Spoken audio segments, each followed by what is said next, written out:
Olá, queridos amigos da palavra, sejam bem-vindos à nossa live extraordinária aqui de Itabaiana, terra do avivamento. Hoje nós vamos falar de um momento extraordinário acerca da mulher samaritana. Então nós temos muita coisa a tratar, eu sei que vai lhe abençoar demais, tem muita coisa mesmo aqui para ministrar, para falar. Gente, eu sei que vai ser algo que vai lhe alimentar por demais. Fica conosco e eu sei que você será abençoado. Como eu sempre falo, vai aí, convida ao máximo de pessoas, pega esse aviãozinho do seu lado direito e você, ao clicar nele, vai aparecer uma aba com um monte de rostinho. Todos eles estão online e você pode divulgar para cada uma dessas pessoas. Se você estiver assistindo essa live, esse vídeo depois, né, no review, você pode também estar multiplicando e nos ajudando a crescer na comunidade. Sabendo que todas as nossas outras lives, para compor todo o entendimento que estamos chegando até aqui, está lá no nosso YouTube e você pode procurar lá no Verbo da Vida Itabaiana. Estará lá na nossa playlist um monte de ministrações. Nós já estamos chegando já na metade, estamos no 20º ensinamento, tá certo? Então, estamos percorrendo essa trajetória até a Páscoa, aprendendo sobre a vida e o ministério de Cristo. A outra coisa que, se você quiser as nossas ministrações escritas, basta você ir lá no nosso Instagram, Verbo Itabaiana SE, e lá na nossa bio tem um link chamado Linkdream, azulzinho, é só você clicar e vai ter um ícone que terá as nossas ministrações lá para você poder baixar. Sem mais demoras, vamos começar a nossa ministração, essa palavra poderosa. A mulher samaritana é um encontro de compaixão. É na mulher samaritana que a gente encontra, talvez, dos mais altos níveis de compaixão de Jesus. Por vários motivos. A mulher samaritana era considerada impura, a mulher samaritana era mulher e era uma mulher pecaminosa. 3 situações. Era considerada impura pelos judeus, por ser samaritana, daqui a pouco nós vamos ensinar mais um pouco sobre isso. Ela era considerada pecaminosa porque estava vivendo uma vida de adultério. E ela também era uma mulher que era mulher, né? Desculpa a redundância, mas era mulher. E Jesus não poderia jamais se aproximar de uma mulher sozinho com ela, entende isso? Então, a gente mostra a grande compaixão de Jesus para poder alcançar aquela mulher e nós vamos nos apaixonar ainda mais pelo caráter, pela pessoa de Jesus Cristo. Nós estamos tentando mostrar elementos da figura, do caráter de Cristo nessas aulas. Um abraço a todo mundo que está chegando. John, um abraço. Todos nós que estamos aqui agora. João, capítulo 4, do versículo 1 ao 29, depois do 39 ao 42. É um pouco longo, mas nós vamos tratar ponto a ponto para poder ver a beleza desse texto, tá certo? Quando, pois, o Senhor veio a saber que os fariseus tinham ouvido dizer que ele, Jesus, fazia e batizava mais discípulos que João, se bem que Jesus mesmo não batizava, e sim os seus discípulos, deixou a Judéia, retirando-se outra vez para a Galiléia. Então vamos lá. Isso aqui é importantíssimo para você poder entender a figura da compaixão de Jesus. Quando ele sai da Judéia e ele vai para a Galiléia, esse é um percurso marítimo. Ele vai pelo mar, tá certo? Ele está indo pelo mar para poder chegar a esta região de praia, tá certo? Uma região de praia. Então, o caminho para você poder chegar aonde ele queria era mais fácil, só para você entender, beirando o Jordão, tá certo? Ele poderia beirar o Jordão para poder chegar aonde ele queria na Galiléia. Entretanto, ele preferiu um caminho que era tido mais longo e um caminho também que era tido como se fosse amaldiçoado, um caminho que não deveria um judeu estar passando, que era o caminho de Siquém. Esse caminho de Siquém era um caminho dos samaritanos, território dos samaritanos. E daqui a pouco eu ensino mais um pouquinho sobre os samaritanos. Então Jesus ele estava quebrando uma regra, um costume, na verdade, não uma lei espiritual, mas uma regra, um costume daquele tempo, em prol de alcançar alguém. E fica muito óbvio que, primeiro, o caminho mais curto era pela Judéia e ali pelo mar pelo mar mais próximo ali do Jordão, na beira do Jordão. Estou aqui dando uma olhada na minha cola aqui, então ele está ali beirando o Jordão, tá certo? Mas ele prefere entrar por Siquém. Isso demonstra claramente que Jesus estava intencionado. Jesus tinha uma direção clara do Espírito para se encontrar com essa mulher. Ele já tinha uma palavra de conhecimento que precisava e de sabedoria se encontrar com essa mulher. Porque não é lógico ele passar por aquele caminho por dois motivos. Era um caminho proibido para os judeus, por isso que ela se assusta, a mulher daqui a pouco a gente vai ver, e também ela vai acabar dizendo como é que você está falando com a mulher. E o terceiro é que não é o caminho mais perto que ele iria percorrer, tá certo? A menos que ele tivesse uma intencionalidade de estar ali. Deixou a Judéia, retirando-se outra vez para Galiléia. E era-lhe necessário atravessar a província de Samaria. Chegou, pois, a uma cidade chamada Sicar, perto das terras de Jacó, dera ao seu filho José. Estava ali a fonte de Jacó. Pronto, isso aqui é outro ponto. Quem cavou aquele ponto ali, quem cavou aquele poço foi Jacó, tá certo? Aquele poço que a mulher samaritana estava pegando aquela água desde a época de Jacó. Então era considerado para o povo samaritano um poço que não era só para dar água, mas era um poço que também dava ali uma conexão com Deus, tá certo? Você sabe que naquele tempo as pessoas tinham essa conexão com altares, poços. Lembre de Isaac, né? Isaac furou 3 poços, no terceiro Deus disse que aquele poço era dele, e a Bíblia vai dizer que o nome que foi dado àquele poço foi Jeová Reobote, o Deus que abre espaços para prosperar. Então, os altares eram levantados de pedra, eram levantados de montes, eram levantados também por meio de fontes, tá certo? Fica muito claro que esses simbolismos aconteciam. Então, aquele lugar não era só para extração de água, mas também um lugar de contemplação. E aí, cansado da viagem, assentara-se Jesus junto à fonte por volta da hora sexta. Essa hora sexta é meio-dia. E naquele tempo e naquele horário, dava-se cerca de 45 graus. Escuta isso aí. Gente, Jesus, ele senta naquele poço, meio-dia, e não tinha ninguém. Porque naquela época do ano, ninguém tirava a água daquele poço meio-dia. Porque era muito quente. E vocês provavelmente sabem que os utensílios que eram utilizados para levar água eram feitos de barro.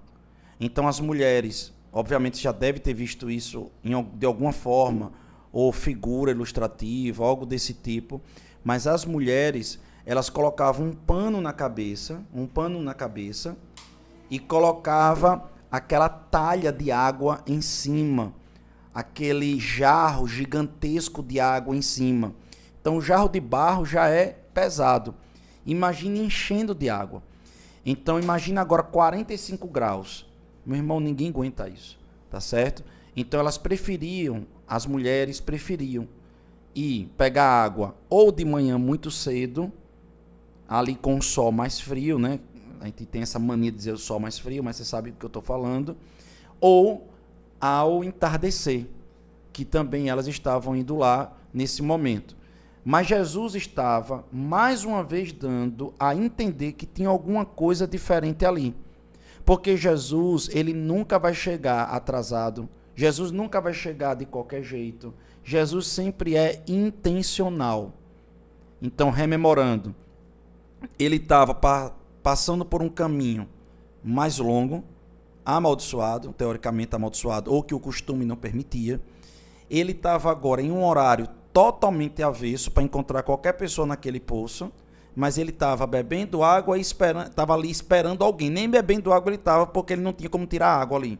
Então ele estava esperando alguém, ele já sabia quem ele iria encontrar. Pastor, isso é estranho? Não. Você vai se lembrar Elias, por exemplo, no riacho de Sarepta, tá bom? Ali no veio de água de Sarepta. No momento que ele diz assim, sai daí, tá certo? No ribeiro de Querite, me perdoe. Ele está no ribeiro de Querite, e no momento que ele está no ribeiro de Querite, Deus diz bem assim, saia daí, e você vai encontrar uma viúva lá em Sarepta, assim, assado, tal, e ele vai. A mesma coisa está acontecendo aqui com Jesus. Ele já sabia, ele já estava debaixo da unção profética. Ele já sabia que ia encontrar essa pessoa. E aí, queridos, olha que coisa maravilhosa. Nós vamos aqui aprendendo mais ainda sobre o ministério de Cristo. E aí o que acontece? Estava ali a fonte de Jacó. Cansado da viagem, assentara-se Jesus junto à fonte por volta da hora sexta. Nisto veio uma mulher samaritana tirar água. Então fica muito claro que Jesus chegou primeiro no poço.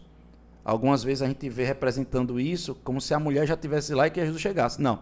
Jesus chega, fica esperando. Muitas vezes não é errado em dizer que Jesus já está esperando a gente há muito tempo para alguma coisa acontecer. A gente está pensando que Jesus ele não está intencionalmente pensando na gente, mas ele está nesse mesmo jeito. Esse é o caráter de Deus. Deus já está esperando a gente, irmão. Quem tem que tomar uma decisão e uma atitude somos nós, já está esperando a gente no poço lá. E aí o que acontece? Ela chega aqui e ela agora chega no lugar e Jesus está lá. Aí o que acontece? Disse-lhe Jesus, dai-me de beber, pois seus discípulos tinham ido à cidade para comprar alimentos. Então lhe disse a mulher samaritana, como tu, sendo judeu, pedes de beber a mim, que sou mulher samaritana, porque os judeus não se dão com os samaritanos. Aí, desculpe, por que os judeus não se dão com os samaritanos? Ela faz uma pergunta. Aí agora vem a resposta, né? Talvez essa resposta não fica tão clara para a gente hoje, nos dias de hoje, mas era muito claro para quem estava lendo a Bíblia naquele tempo. Lembre que a Bíblia foi escrita, os evangelhos principalmente, 60 anos depois dos acontecimentos, entre 30 e 60 anos depois dos acontecimentos. Então as pessoas entendiam muito bem o que está aqui, esses códigos que estão na Bíblia. Mas para deixar a gente mais espertos, né, mais sabidos, deixa eu passar para você o que é que está acontecendo aqui. Quando o povo judeu foi levado ao cativeiro da Síria, eles estavam lá no cativeiro da Síria, aquela região foi tomada por um povo. E esse povo fez uma mistura. Fez um sincretismo religioso. Sabe o que é isso? Sincretismo, junta tudo. Né? Por exemplo, quando alguém junta o candomblé com o catolicismo, e aí dá uma santa não sei o que lá, e junta aquilo dali. Isso é sincretismo religioso, tá bom? Então eles fizeram uma mistura, um sincretismo religioso ali. Juntou um pouco de judaísmo com um pouco de misticismo, tá certo? Com superstição no meio. Então criou ali uma coisa parecida com o judaísmo, mas não era judaísmo, tá bom? Então esse povo também não era de linhagem pura judaica. Aconteceu algumas miscigenações também ali naquele momento. Então acontece que esse povo, no momento que Jeremias volta, vai tentar levantar os muros ali, no livro de Jeremias, que você vai ver sendo levantados os muros, o povo samaritano, presta atenção nisso, o povo samaritano vai até Jeremias e pede a Jeremias para ajudar na construção do muro. E aí Jeremias nega a ajuda deles. Repito, no momento que está sendo reerguidos os muros, que a gente sabe muito bem que foram reerguidos pela direção de Deus a Jeremias e também a Esdras, no momento que isso vai acontecer, o povo samaritano vai até Jeremias, oferece ajuda, e Jeremias diz, não quero sua ajuda, não queremos a sua ajuda. E ali tem toda uma questão de purificação, toda uma questão de preservação de uma só linhagem e tudo mais. Mas o povo samaritano sai machucado e sai a partir daquele momento odiando o povo judeu. Ao ponto que, deixa eu dar 2 fatos para vocês. Repara que coisa interessante. Eu estudando, né, fazendo aqui uns estudos nos alfarrápios, e até agradeço também a ajuda de Ítalo nos estudos, a gente descobriu algumas coisas. Que nos tempos de Neemias,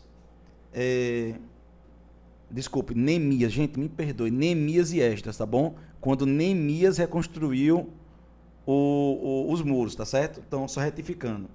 Mas nos tempos de Neemias, quando foi negado a reconstrução do muro para com eles, então foi Neemias que negou, tá bom, gente? Só me perdoe aí. Então, o que acontece? Certa feita,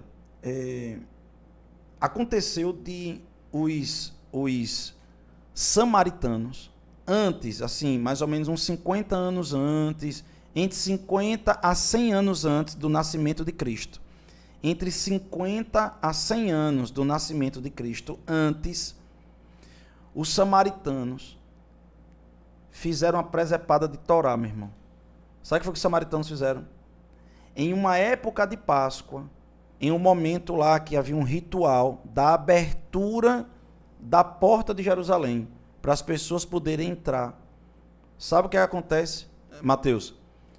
Os caras pegam pedaços de cadáveres de animais, porcos, por exemplo, e estrume de animais, e colocam na frente dos portões de Jerusalém e nas principais escadarias de acesso.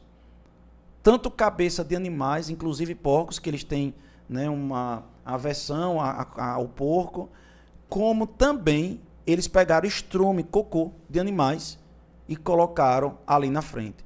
Então isso foi um ato mesmo para, assim, tirar uma onda mesmo, para poder declarar guerra, para poder destruir mesmo qualquer tipo de relacionamento. Então havia essa picuinha, essa antipatia junto com o pessoal de Jerusalém. Então essa briga cultural, essa briga acontecia entre os judeus e os samaritanos. E é por isso que a mulher samaritana diz assim: rapaz, como é que você, sendo judeu, você está me pedindo essa água, você está aqui, você está me pedindo ajuda? E ela fica meio embasbacada com aquilo dali, porque os judeus olhavam para os samaritanos com um olhar superior e não pedia ajuda. Lembre, por favor, Neemias estava precisando de ajuda. Olha, Mateus, a ideia. Nós fizemos uma vez uma live aqui com a doutora Mislene, uma historiadora, falando sobre o livro de Neemias. Gente, a gente debulhou o livro de Neemias para e passamente. Gente, Neemias precisava de ajuda. Lembra de Sanbalat e Tobias? Eram príncipes da nação e tinha uma galera com ele lá tentando derrubar a moral do pessoal. As pessoas precisaram ser o tempo todo motivado por Neemias. Ele precisava de ajuda. Os samaritanos vêm, oferecem ajuda. E no momento que oferece ajuda, Neemias nega. Agora está Jesus fazendo o contrário. Jesus está dizendo: eu preciso de sua ajuda. É uma correlação extraordinária. A gente tem que entender aí, né? Como diz o nosso amigo Pablo Marçal, pé o código, arrasta para cima. Meu irmão, deixa eu dizer algo para você. Deixa eu falar para você uma coisa. Não tem como a gente não correlacionar a humildade de Jesus. Cara, ele quebra aqui toda a religiosidade. Veja, como é que Neemias nega e agora Jesus pede? Ele está querendo passar alguma lição aqui. Jesus está dizendo: não há problema nenhum em pedir. Pedir não tem problema nenhum. Pedir ajuda, pedir que esteja junto. E Jesus, ele não vai pedir ajuda só nesse momento. Quando Jesus está suando sangue, está passando pela pressão, ele diz: amigos, por favor, venha velar comigo pelo menos 1 hora. Eu preciso de ajuda. Eu preciso de alguém perto de mim. Mas sabe, queridos, eu queria dar só um ponto aqui. Tenha muito cuidado com quem você pede ajuda. Só peça ajuda a pessoas mais maduras. Não, no momento que você está numa batalha, numa guerra, numa necessidade, não peça ajuda a qualquer pessoa. Peça ajuda a quem é mais maduro. E, às vezes, você vai pedir o peixe e você não vai ganhar o peixe. E eu percebo que pessoas, muitas vezes, quando vai pedir ajuda, que é o peixe. Mas muitas vezes as pessoas mais maduras vai dar a vara. Então não se ofenda quando alguém guiado pelo Espírito lhe der a vara, quando você está pedindo peixe. Porque o peixe você come e você morre. Mas a vara você consegue sempre estar pescando. Mas vamos para frente, Mateus. Veja. Aí, vamos lá. Aí estava aqui, aí Jesus disse o seguinte. Jesus disse, se conheceras o dom de Deus, e quem é que te pede, dá-me de beber, tu lhe pedirias, e ele te daria água viva. Respondeu-lhe ela, Senhor, tu não tens com que atirar, o poço é fundo, onde pois tens a água da vida. És tu, porventura, maior do que Jacó, o nosso pai, que nos deu o poço, do qual ele mesmo bebeu, e bem assim seus filhos e seu gado? Afirmou-lhe Jesus, quem beber desta água vai tornar a ter sede. Jesus está dizendo, eu não quero lhe dar o peixe, eu quero dar a vara. Está pegando aqui? Aquele, porém, que beber da água que eu lhe der, nunca mais terá sede. Pelo contrário, aqui é extraordinário. A água que eu lhe der será nele uma fonte a jorrar para a vida eterna. Mateus, sabe do que é que ele está falando aqui? Da profecia de Ezequiel. Lembra da profecia de Ezequiel? Que diz que um homem, que ele foi levado até o templo, Ezequiel é levado até o templo, e um homem diz que mediu 1000 côvados e disse, entre nas águas. É aquela música de David Keelan, né? Existem águas que dão nos joelhos, não tá entendendo? E aí ele disse, mediu mais 1000 côvados, mas antes de começar toda aquela entrada na água mais profunda, a Bíblia vai dizer o seguinte, que ele olhou que havia um altar, e do altar saía um veio pequeno de água. Ezequiel estava profetizando esse encontro de Jesus com a mulher samaritana. Uau! Ele estava dizendo que nós somos o templo do Espírito Santo. E quando nós aceitamos a Cristo, um veio de água começa a surgir dentro de nós. Porque do nosso interior fluiriam rios de águas vivas. Só que ele está dizendo que esse rio flui para a eternidade. Aí a Bíblia diz que dentro de nós tem o Espírito Santo que solta. O que é que ele solta dentro da gente? Abba, Pai. Uma adoração. Flui à eternidade. A terceira coisa é que também ele está falando algo poderoso aqui. Existe uma profecia que está lá em Isaías que diz assim: quando Deus mudou a sua ira e trouxe o espírito de consolação, ele retirará de dentro de cada um de vós as águas da fonte da salvação, quando jubilares e exaltares. O que Isaías está dizendo? Que haveria um dia que Deus cavaria um poço dentro da gente. E que possa estar dando tudo errado ao redor. Tudo pode estar dando errado ao redor, mas dentro de nós tem uma fonte que, se você jubilar e exaltar, por enquanto que você estiver fazendo isso, a água vai estar subindo e você vai arrancar vida disso. Aleluia. Aleluia. Aleluia, meu irmão. Vocês entendem o que eu estou falando? E aí ele está dizendo o seguinte, então a pergunta é, você está passando por um momento de sequidão, tenha um poço dentro de você. Comece a puxar. Puxa essa água. E aí o que acontece? Ele diz, disse-lhe a mulher, Senhor, dá-me dessa água, para que eu não mais tenha sede, nem precise vir aqui buscá-la. Disse-lhe Jesus, vai, chama teu marido e vem cá. Ao que lhe respondeu a mulher, não tenho marido. Replicou Jesus, bem disseste, não tenho marido, porque 5 maridos já tiveste, e esse que agora tens não é teu marido. Isto disseste com verdade. Senhor, disse-lhe a mulher, vejo que tu és profeta. Eu queria parar só mais um minuto aqui para falar algo para você. O que tem a ver água para jorrar com a vida e traga seu marido? E teve 5 maridos. O que ele está querendo dizer é, mulher, é o seguinte, você está procurando resposta, você está procurando alimentar, saciar sua sede com alguém, quando você só vai fazer isso depois de transbordar. Jesus está dizendo, você está tentando preencher o vazio dentro de você com um homem, com um marido, com pessoas, com coisas, mas tem um vazio dentro de você tão grande que é do tamanho de Deus. E somente Deus com essa água poderá preencher dentro de você. Aleluia. É o que ele está querendo dizer. São pessoas que têm mendigos emocionais, que não se valorizam, não se permitem valorizar. E aí acontece que qualquer sorte de promessa, qualquer sorte de encanto, qualquer sorte de chaveco, de qualquer coisa, sai do caminho do Senhor, troca o ouro pelo bronze. E aí Deus está dizendo, você fez isso a vida toda, mas chegou a hora de você receber Deus. E aí quando você transbordar, você vai entender que você vai atrair pessoas para perto de você, que de fato vão valorizar você. E que você vai valorizar também. Então, ele está querendo dizer que ia quebrar um ciclo aqui, sabe, de doenças emocionais. E ele diz assim, sendo disse-lhes a mulher, veja que tu és profeta, nossos pais adoravam neste monte, vós, entretanto, dizeis que em Jerusalém é o lugar onde se deve adorar. Vós, ele está dizendo judeus. Ela está dizendo, os samaritanos dizem que adora nesse monte, mas vocês judeus dizem que é lá.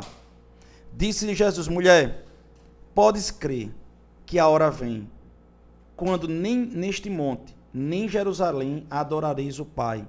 Vós adorais o que não conheceis.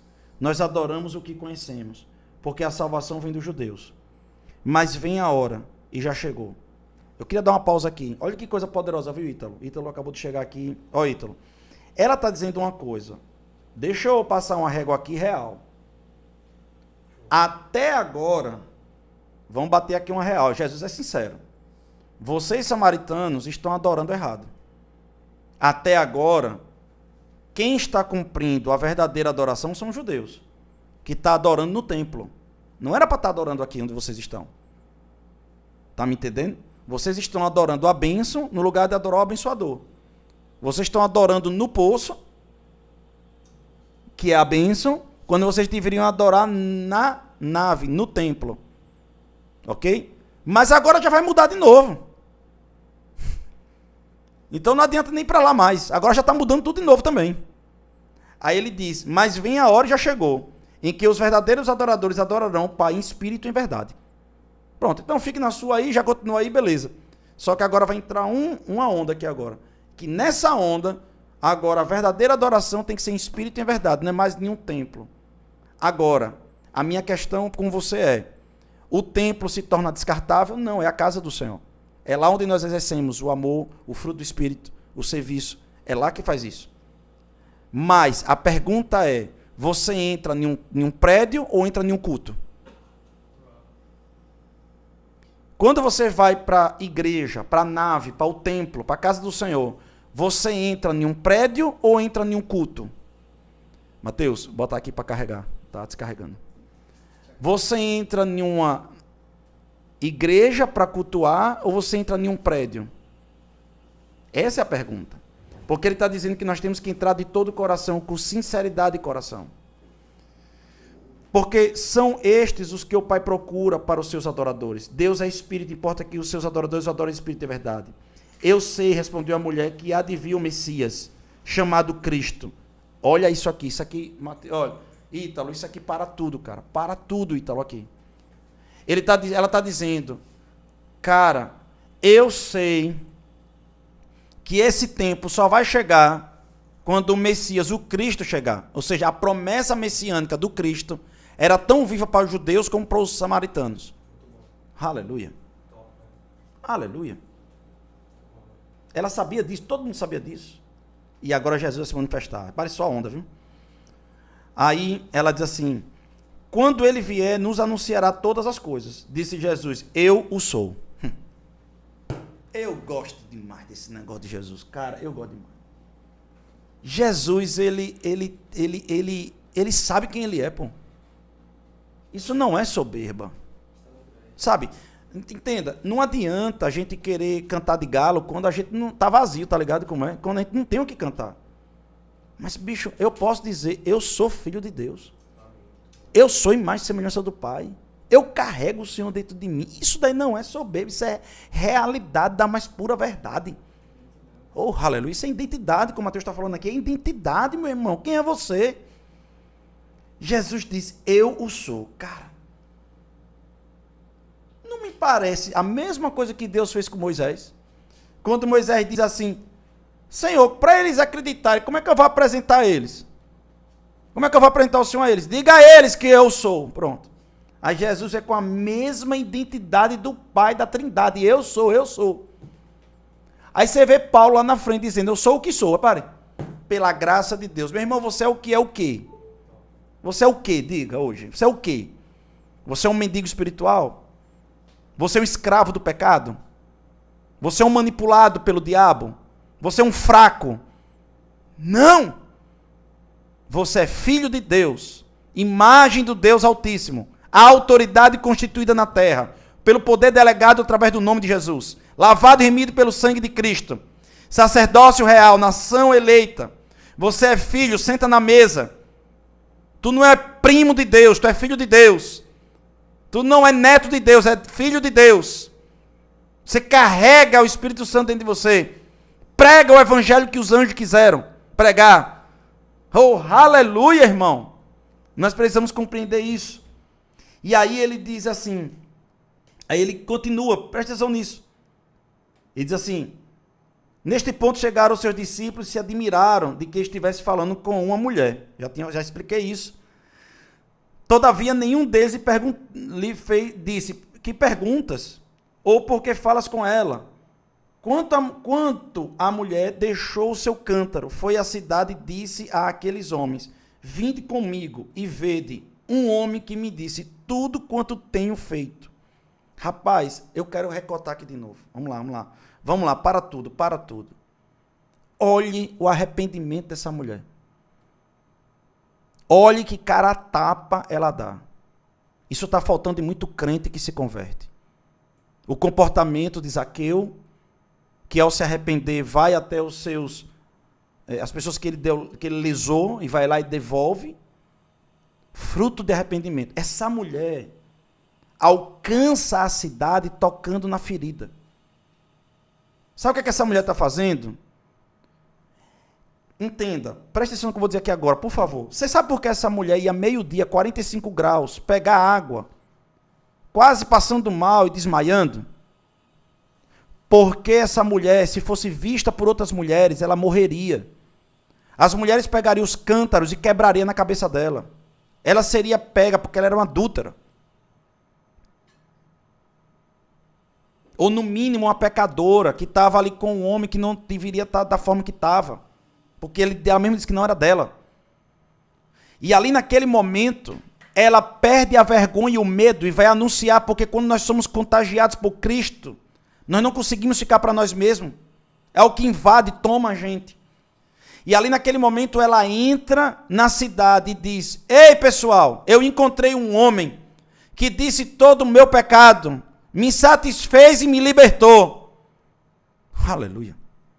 Ela não está sendo genérica, ela está sendo específica. Eu errei, fui liberta e quero apresentar para você. Eu quero mostrar o que acontece. Aí ela diz bem assim, ele diz assim, desculpe gente, me perdi aqui só um pouco, rapidinho. Ele diz, vinde comigo e vede um homem que me disse tudo quanto tenho feito. Será este porventura o Cristo? Muitos samaritanos daquela cidade creram nele, em virtude do testemunho da mulher que anunciaram. Ele me disse tudo quanto tenho feito. Vindo, pois, os samaritanos ter com Jesus, pediam-lhe que permanecesse com eles, e ficou ali 2 dias. Uau!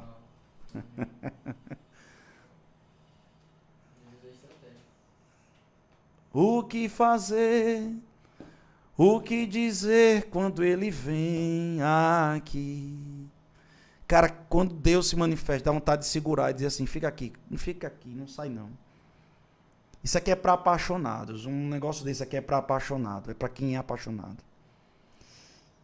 E aí ele diz assim, que os caras disseram, não, tu vai ficar aqui, velho. Tu vai ficar aqui. A gente vai prender você aqui porque a gente não quer deixar você ir, não. Aleluia. Muitos outros creram nele por causa das suas palavras. Diziam à mulher, já agora não é pelo que dissestes que nós cremos, mas porque nós mesmo temos ouvido e sabemos que este é verdadeiramente o Salvador do mundo. E sabe o que acontece, Ítalo? Sabe o que acontece, Mateus? É que agora entra um pedaço dessa história que eu queria falar para você, narrando para você. Logo depois disso, ele diz uma frase poderosa. Porque os campos estão brancos, mas os ceifeiros são poucos. Só tem um problema. O campo de trigo não é branco, é dourado. E o que é que ele está falando? Você sabe do que é que ele está falando? Quando ele diz assim, os campos estão brancos e os ceifeiros são poucos? É porque a maior parte desses samaritanos, eles trabalhavam na colheita do trigo. E a roupa que eles utilizavam oficialmente eram brancas. Essa eu tirei do bolso aqui, viu? Anota aí. E aí, ele está olhando não é para o campo de trigo, ele está olhando para o campo dos caras que deixaram de trabalhar para ouvir ele. E ele está dizendo o seguinte, e agora? Esses caras querem que eu fique aqui 2 dias, mais dias. Quem vai pregar a palavra para eles? Continuar esse trabalho, para que eles não se percam. Quem vai cuidar desse campo que está branco?